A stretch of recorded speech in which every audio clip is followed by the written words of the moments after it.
स्वराज मेरा अधिकार के तत्वाधान में कॉन्स्टिट्यूशन क्लब ऑफ इंडिया में एक कानूनी औपचारिक प्रेस वार्ता सभा रखी गई, जिसके तहत न्यायिक प्रक्रियाओं में हो रहे भ्रष्टाचार और सुधार संबंधित चीजों को उजागर किया गया। इस कार्यक्रम के मुख्य दो थीम थे, एक जस्टिस फॉर ऑल, न्याय सभी के लिए समान हो, एवं दूसरा जस्टिस विद इन ईयर, एक वर्ष में न्याय हो, भारत के सभी नागरिकों को शीघ्र एवं प्रभावी न्याय मिले। स्वराज मेरा अधिकार के तत्वाधान में कॉन्स्टिट्यूशन क्लब ऑफ इंडिया में एक कानूनी औपचारिक प्रेस वार्ता सभा रखा गया, जिसके तहत न्यायिक प्रक्रियाओं में हो रहे हैं भ्रष्टाचार और सुधार संबंधित चीजों को उजागर किया गया है। इस कार्यक्रम के मुख्य दो थीम थे, एक जस्टिस फॉर ऑल, न्याय सभी के लिए समान हो, एवं दूसरा justice with in year, Bharat के सभी नागरिकों को शीघ्र एवं प्रभावी न्याय मिले। इस कार्यक्रम की अध्यक्षता स्वराज मेरा अधिकार के उपाध्यक्ष एवं श्री योग वेदांत समिति उत्तरी दिल्ली के सलाहकार श्री सुनील शर्मा जी ने की। कार्यक्रम में मुख्य अतिथि के रूप में पूर्व मुख्य न्यायाधीश श्री राजेंद्र मेनन, पूर्व न्यायाधीश Delhi high court Shri SN Dhingra, पूर्व chairman Delhi bar council Shri Murari Tiwari व अधिवक्ता supreme court Shri AP Singh व श्री अश्विनी उपाध्याय मौजूद थे।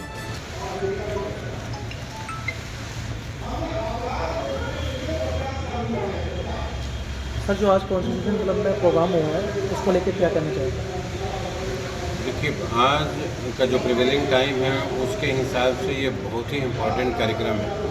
मैं पिछली बार भी आया था इस कार्यक्रम में, और एक ऐसा स्टेज यहाँ मिलता है कि हर आदमी अपना विचार खुल करके रखता है, और एक आम आदमी को न्याय कैसे मिले उसके बारे में भी चर्चा होती है। जैसे आज जस्टिस SN ढींगरा ने भी बहुत सारे जो सिस्टम में कुरीतियाँ हैं उसके बारे में बताया।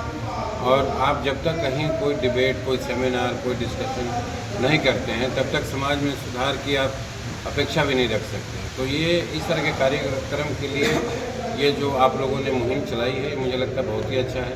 इसके लिए पूरे टीम को बहुत बहुत बधाई, मनोज को, राज पांडे को, विशाल खन्ना जी को, आपकी सारे पूरी टीम को बधाई, और मुझे बहुत अच्छा लगता है यहाँ। सर, भारत की न्याय व्यवस्था ढीली क्यों है?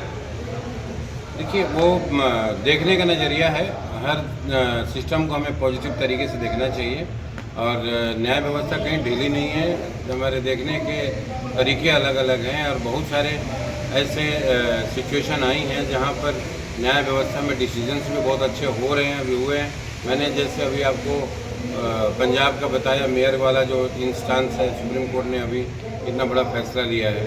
अभी जो सेक्शन 194 सब-क्लॉज 2 जो हमारा कॉन्स्टिट्यूशन का आर्टिकल है, जिसमें MPs को, MLAs को प्रिविलेज है कि वो उनको आप किसी करप्शन केस में पार्लियामेंट के अफेयर्स में, पार्लियामेंट में उनको वोट देने के लिए, उनको किसी तरह का वोट पर स्पीच देने के लिए आप उनको करप्शन में नहीं डाल सकते थे, उनको एक इम्यूनिटी अवेलेबल थी। लेकिन अभी रिसेंटली सुप्रीम कोर्ट ने 105 सब-क्लॉज 2 और 194 सब-क्लॉज 2 दोनों में ही जो इम्यूनिटी अवेलेबल थी मेंबर ऑफ पार्लियामेंट्स को और MLAs को, उसको दोनों को एबॉलिश किया है। तो एक तरीके से एक आम आदमी में, एक जो हमारे कंट्री का एक नॉर्मल सिटीजन है, उसको कितना कॉन्फिडेंस फील हो रहा है कि वो आज की डेट में इम्यूनिटी किसी को अवेलेबल नहीं है। ये हमारे जुडिशल सिस्टम की वजह से ही ऐसा हुआ है। देश में बिजली, हैंडपंप और 2 किलो अनाज, यानी महंगाई के लिए आंदोलन होते हैं हमारे देश में। देश की ढीली न्याय व्यवस्था को दुरुस्त करने के लिए किसी ने आज तक आवाज़ क्यों नहीं उठाई? आपने ही क्यों उठाई? देखिए, हमेशा हर समय कोई ना कोई बार काउंसिल की तरफ से भी कई बार डिबेट, सेमिनार होता है। हमने हमारे ऑनरेबल प्रेसिडेंट ऑफ इंडिया थे प्रणब मुखर्जी, उनको भी एक बार बुला करके सेमिनार किया था बार काउंसिल की तरफ से। तो वकील का जो बॉडी है बार काउंसिल, खासतौर से स्टैट्यूटरी बॉडी, तो हमेशा टाइम टू टाइम जो हमें कहीं कोई फ्लॉ दिखता है उसके बारे में चर्चा होती है, सेमिनार होता है, डिस्कशन होता है, सजेशंस जाते हैं हमारे यहाँ से, रिजोल्यूशन पास होते हैं, और टाइम टू टाइम सुधार करने की सारी कोशिश चलती रहती है। सर, पीड़ित को न्याय मिले या अत्याचारी को सजा, ठीक है, सजा क्या मिले इस पर तो कोई बात नहीं करता, पर जो सजा मिले, पीड़ित को न्याय मिले, वह जल्दी से मिलना चाहिए। लंबा समय लोगों को न्याय के प्रति अविश्वास महसूस करता है, इसमें कैसे सुधार किया जाए? देखिए, अब तो जो न्याय मिलने का जो प्रोसेस है वो काफ़ी स्पीडी हुआ है। खास तौर से जो अभी वर्चुअल हियरिंग हुई है, पहले जो छोटी छोटी बातों पर जहाँ एडजॉर्नमेंट होती थी, अब कहीं ना कहीं से कनेक्ट होता है आदमी। जैसे कहीं किसी व्यक्ति का पर्सनल अपीयरेंस कोर्ट के सामने होता था, जिसकी वजह से डेट्स लग जाती थी। अब उसको वर्चुअली आप वहीं से कनेक्ट करके उसको कोर्ट के सामने पेश कर देते हैं। जो लॉयर्स भी कोर्ट में नहीं पहुंच पाते थे, इवन कि जो जुडिशियल ऑफिसर हैं वो भी अगर कोर्ट आने की स्थिति में नहीं हो तो वो भी घर से वर्चुअल हियरिंग कर रहे हैं। चीज़ें बदल रही हैं और हमें उम्मीद रखना चाहिए कि चीज़ें बदलेंगी और अच्छा होगा। अगर हम कुछ संतों की बात करें तो समय समय पर बाहर आते आते रहते हैं, लेकिन कुछ संतों को आज तक न्याय नहीं मिला है, तो क्या कानून में पक्षपात है?